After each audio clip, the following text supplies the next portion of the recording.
As the NFL draft approaches, we go one-on-one with On3's Thomas Frank Carr. He's the film analyst for Blue White Illustrated. You can follow him on Twitter at Thomas Frank Carr. That's 2 R's. Thomas, thanks for coming on. Penn State could have a very big draft here. Who is the team's top pro?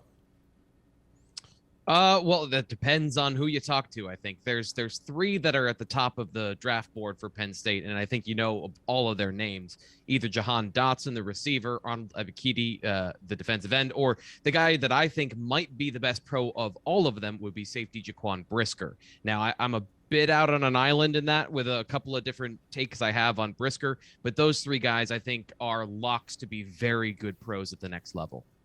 Do you think Brisker is the first one off the board or someone else? So that's the part is that I don't think he will be, but just from my film evaluation, I'll tell you what I told him after Penn State's pro day. He's the best defensive back I've seen play at Penn State, hands down. And I say that knowing Adrian Amos has had a great career in the NFL. I think Brisker has the physical tools. He showed that at the pro day. He ran a 4.49 at the combine with kind of an injured tight back, and then he came back and ran in the low 4.4s at Penn State's pro day. That's better than a lot of corners that go to the NFL. His testing metrics are great, and I love his film. His vision, his anticipation, his film study all comes through, and I think he's a diverse player that can use those skills in a multiple sort of situation where he can play in the slot, he can play deep, he can affect the ball at all 3 levels of the defense. So I think that he's got all of those skills. To me, Jesse Luketa is the hardest player to kind of pin down in this class on really know what he's going to be in the NFL. What do you see in him, and how do you think he's going to be used in the NFL? So he's a defensive end, and I think he made that pretty clear so far in the offseason. I would contend that Rasheed Walker might be as confusing as Jesse Luketa, and that's crazy considering how much footage we have of him playing football. But I totally understand what you're saying with Luketa transferring to defensive end his final season and really not being a factor as a pass rusher. I love the way he uses his hands as a run stopper. He was one of PFF's top run stoppers when it comes to tackles for loss and plays behind the line of scrimmage. And you could see that on film. He was almost impossible to block at sometimes. But that ability to shed blocks didn't really translate as a pass rusher. I believe he only had 1 or 2 sacks last season. And outside of Arnold Ebiketie, who had 54 pressures, nobody else had over 13 on the team. So that was a huge problem for Penn State. That's going to be something they address this spring with some of the transfers. But for Luketa, he's got to show that he can play a little bit bigger, be a little bit of more of a classic defensive end, and running a 4.89 at the combine and then not retesting at Penn State. I found that surprising. And that's the biggest thing is if he had that big athletic testing profile day at Penn State's pro day, some of these might have been answered. Some of these questions might have been answered. But right now, you're struggling to find the upside if you're a GM or a scout. It's incredible to me that Luketa, one of the more dynamic athletes on that Penn State defense, didn't make a big impact there as a pass rusher. Now, you mentioned there are 3 people on the top of your draft list from Penn State. Are those the 3 that go in the first 2 days, or do you see anyone else slipping into those early rounds? Well, I think Brandon Smith has clearly established himself as a second-round pick or at the latest an early day 3. Now, this is entirely what you see, beauty is in the eye of the beholder. And Brandon Smith, he can be very frustrating at times at film, but it's about bigger, faster, stronger in the NFL. And truthfully, I don't know that the NFL knows what they want from linebackers at this moment because the RPO game and the play action game and read option have all infiltrated into the NFL. And all of that attacks linebackers. So the traditional thumper in the middle, the big guy, that guy's kind of gone. So the NFL, I think, is reassessing what they need at that position, and what they need is speed. Brandon Smith running a 4.5 at 250 pounds at the combine. His testing metrics at Penn State as far as his agility, his burst, all of those things check the boxes. He is a freak physical athlete. The problem is when you turn on the tape, there's a lack of some instincts. He doesn't play with the physicality that he presents when he tackles players, and I would be concerned with him in one-on-one coverage with certain running backs and tight ends because he's got to improve in that man sort of coverage system, which he was not exposed to a lot at Penn State. So there are some concerns in his profile, but the upside is too tantalizing for the NFL. And that's really what they know, I think, at this point is we want upside, we want guys that can run, and we'll figure out the rest later. You're saying the league's looking for less Sean Lees and more Navarro Bowmans. That's correct. Yeah. We are talking with On3's Thomas Frank Carr about this year's Penn State draft class. Thomas, I read a comparison the other day between Tyler Lockett and Jahan Dotson. Do you buy that comp? I look at more Devontae Smith from last season.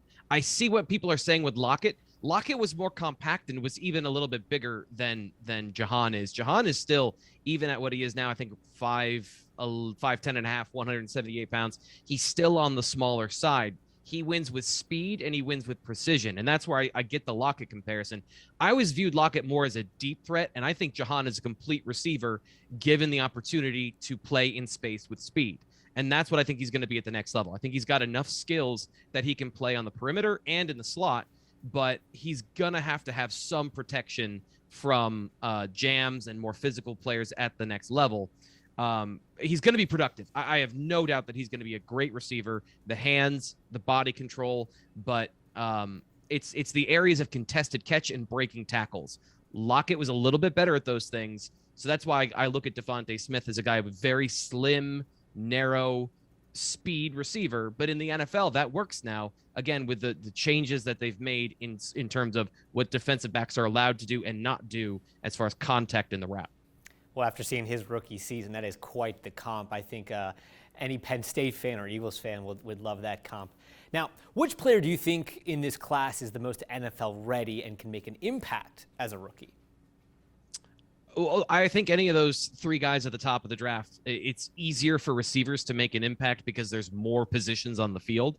So Dotson would be a guy I'd look to, especially given how he's got a lot of the skills that take some time for raw but talented players to develop because he's such a great route runner. Arnold Ebiketie, to me, is the guy we haven't talked about yet, but has the best tools of any Penn State pass rusher coming out in the last 5 years or so, as far as his technical ability, his ability to use his hands, shed blocks, bend, and get to the quarterback. And I understand he's 250, and he isn't as big or as physical or as violent as some of these guys that are going to go in the first round, but his skills translate to the NFL in a big way. So a team that's looking for if you remember Dwight Freeney and Robert Mathis, those sort of Indianapolis Colts teams, I think he'd be very good in that sort of situation that values pass rushers and getting to the quarterback. And that's not to say he's a bad run defender, but his skill is very much in pass rush, and that is a high value commodity in the NFL. So he's going to be a guy that I think is going to have an impact pretty early. On the other side of that coin, is there a player you think would have benefited more by coming back? Well, we talked about Rasheed Walker already, and I don't know what to make of Rasheed, because since his senior season in high school, it's been clear that he has NFL talent, that he has the feet, he has the physical ability, and we saw a little bit in 2020 when Penn State got their sea legs back underneath them, that he can play with violence, he can open up holes, he can be a really good run blocker as a tackle, but he never put it all together. And there's just some really bad mental mistakes on film. I've pointed it out to some of the people over at the Blue White Illustrated message board, some of my articles I do in my film breakdown there. And just the mental lapses to me are the biggest problem. He's a guy that I've never thought lacked effort. It just seems like focus and attention to detail has always been his problem. And if that light comes on, he can absolutely make it in the NFL. You just like to see the light come on a little bit more in college if you're going to be a NFL scout or an NFL GM, that you're taking a risk in drafting a guy, because there's a lot of Rasheed Walkers that have those skills and the light never comes on. So that's going to be what we just see at the next level. He was a guy that we were talking about a first day or two draft pick over the last couple years. Mm-hmm. That's what he was building to. Where does he go now? Does he make it in those first 2 days? I'm going to hedge my bets and say the 5th round. It's just because I think the value is there as far as his skill. I don't know that he is an NFL left tackle, but I think he's a starting offensive lineman in the NFL, and those are rare. And to find those guys and to have somebody who has his power and his ability to just blow one side of the line of scrimmage completely open, you can't ignore that. But the question is, are you going to get it consistently, or are you going to get your quarterback hurt because he, misses a block in a key situation on a 3rd down? So I would say 4th, fifth round, and that's just me throwing darts in the wind because somebody might love him. I mean, we've seen the Seattle Seahawks do this where they just fall in love with a guy and they draft him in the first round, and everyone looks around and goes, what are you doing? And who knows? Walker has that sort of ability. One final question for you, Thomas. Where do you think this draft class will rank among Penn State's recent draft classes? It's hard to beat Micah Parsons and Odafe Oweh. It's hard to beat that. That's a tough one for me. I don't have all of those guys and all of those draft classes really kind of locked into my head. I kind of see individual players in that, but last season obviously is a big one for Penn State with those two very talented players coming out. Maybe the 2016 class, if I looked at classes in general, with Barkley and Godwin and Mike Gesicki, I know they all came out in different years, but they were all part of that kind of same core. It would be a lot to beat that group. I don't think you will, but this is definitely a strong class for Penn State. And one guy that I want to mention, because I always want to get a stump speech out for the guys that are really good at football, Ellis Brooks has gone pretty overlooked in this draft process. I spoke to him, just a quick story. I spoke to him after Pro Day, and I was asking him about something I saw on film. And he's like, yeah, I adapted my game because I broke my thumb and I couldn't play traditionally. So this is a guy who is, 6'1", maybe 230 pounds, ran a 4.77. And that's really the problem, is good short area quickness. He gets the ball with vision and intelligence, but doesn't have the athleticism.